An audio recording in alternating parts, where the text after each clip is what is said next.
আমাদের সেই বরানগরের বাড়িটি বোধ করি তুমি দেখে আছো। বাড়ির সামনেই বাগান এবং বাগানের সম্মুখেই গঙ্গা বহিতেছে।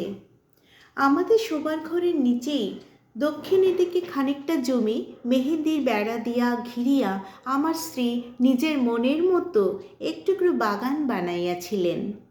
সমস্ত বাগানটির মধ্যে সেই খণ্ডটি অত্যন্ত সাদাসিধা এবং নিতান্ত দিশি, অর্থাৎ তাহার মধ্যে গন্ধের অপেক্ষা বর্ণের বাহার, ফুলের অপেক্ষা পাতার বৈচিত্র্য ছিল না, এবং টবের মধ্যে অকিঞ্চিৎকর উদ্ভিজের পাশে কাঠে অবলম্বন করিয়া কাগজে নির্মিত ল্যাটিন নামের জয়ধ্বজা উড়িত না।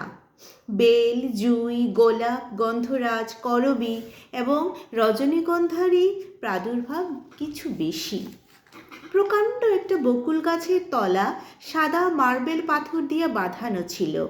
সুস্থ অবস্থায় তিনি নিচে দাঁড়াইয়া দুই বেলা তাহা ধুইয়া সাফ করাইয়া রাখিতেন। গ্রীষ্মকালে কাজের অবকাশে সন্ধ্যার সময় সেই তাহার বসিবার স্থান ছিল। সেখান হইতে গঙ্গা দেখা যাইত, কিন্তু গঙ্গা হইতে কুঠির পানসির বাবুরা তাহাকে দেখিতে পাইত না।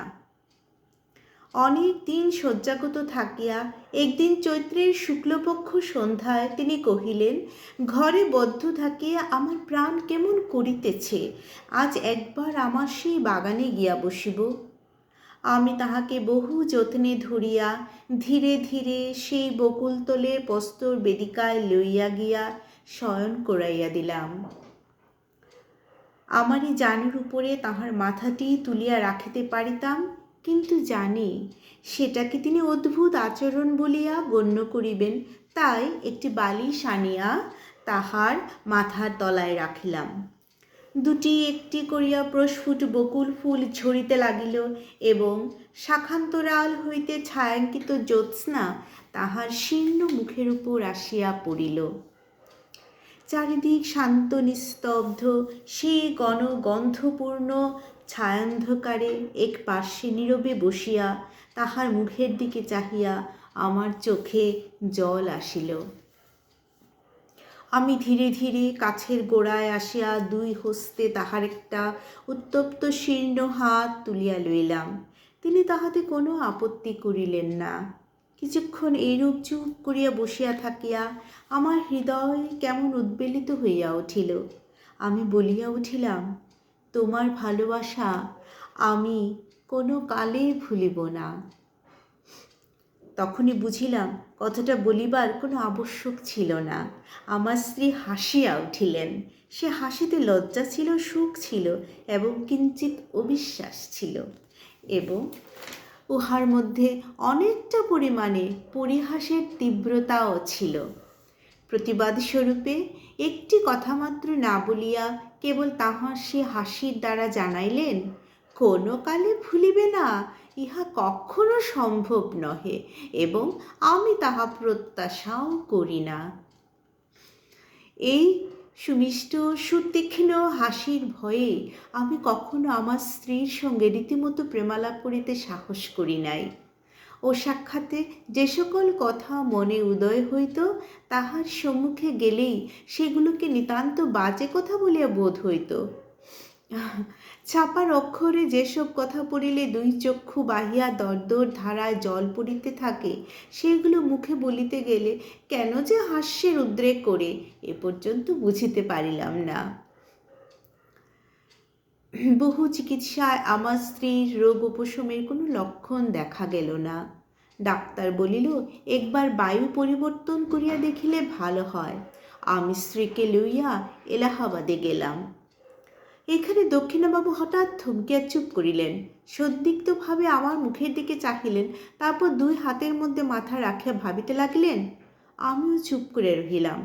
কুলুঙ্গিতে কেরোসিন মিটমিট করে জ্বলিতে লাগিল এবং ঘরে মশার ভন ভন শব্দ সুস্পষ্ট হইয়া উঠিল। হঠাৎ মৌন ভঙ্গ করিয়া দক্ষিণাবাবু বলিতে আরম্ভ করিলেন। সেখানে হারান ডাক্তার আমার স্ত্রীকে চিকিৎসা করিতে লাগিলেন। অবশেষে অনেক কাল একভাবে কাটাইয়া ডাক্তারও বলিলেন, আমিও বুঝিলাম এবং আমার স্ত্রীও বুঝিলেন যে তাহার বেমু সারিবার নহে। তাহাকে চিররুগ্ন হইয়াই কাটাইতে হইবে। তখন একদিন আমার স্ত্রী আমাকে বলিলেন, যখন ব্যায়ামও সারিবে না এবং শীঘ্র আমার মরিবার আশাও নাই, তখন আর কতদিন এই লইয়া কাটাইবে? তুমি আরেকটা বিবাহ করো। এটা যেন কেবল একটা সুযুক্তি এবং সদ্বিবেচনার কথা। ইহার মধ্যে যে ভারী একটা মহত্ব, বীরত্ব বা সামান্য কিছু আছে, এমন ভাব তাহার লেশমাত্র ছিল না। এইবার আমার হাসিবার পালা ছিল, কিন্তু আমার কি তেমন করে হাসিবার ক্ষমতা আছে? আমি উপন্যাসের প্রধান নায়কের ন্যায় গম্ভীর সুমোচ্চভাবে বলিতে লাগিলাম, যতদিন এই দেহে জীবন আছে। তিনি বাধা দিয়া কহিলেন, নাও নাও, আর বলিতে হইবে না, তোমার কথা শুনে আমি আর বাঁচি না। আমি পরাজয় স্বীকার না করিয়া বলিলাম, এ জীবনে আর কাহাকেও ভালোবাসিতে পারিব না। এই লাইনটা, এই কথাটা কিন্তু বারবার ঘুরে আসছে। শুনুন, দেখবেন কথাটার কি পরিণতি, কি বা হয় এর ফল। শুনিয়া আমার স্ত্রী ভারী হাসিয়া উঠিলেন। তখন আমাকে ক্ষান্ত হইতে হইল। জানি না তখন নিজের কাছেও কখনো স্পষ্ট স্বীকার করিয়াছি কি না, কিন্তু এখন বুঝিতে পারিতেছি এই আরোগ্য আশাহীন সেবা কার্যে আমি মনে মনে পরিশ্রান্ত হইয়া গিয়াছিলাম। এ কার্যে যে ভঙ্গ দিব এমন এমন কল্পনাও আমার মনে ছিল না। অথচ চিরজীবন এই চিররুগ্নকে লইয়া যাপন করিতে হইবে, এ কল্পনাও আমার নিকট পীড়াজনক হইয়াছিল। হায়, প্রথম যৌবনকালে যখন সম্মুখে তাকাইয়াছিলাম,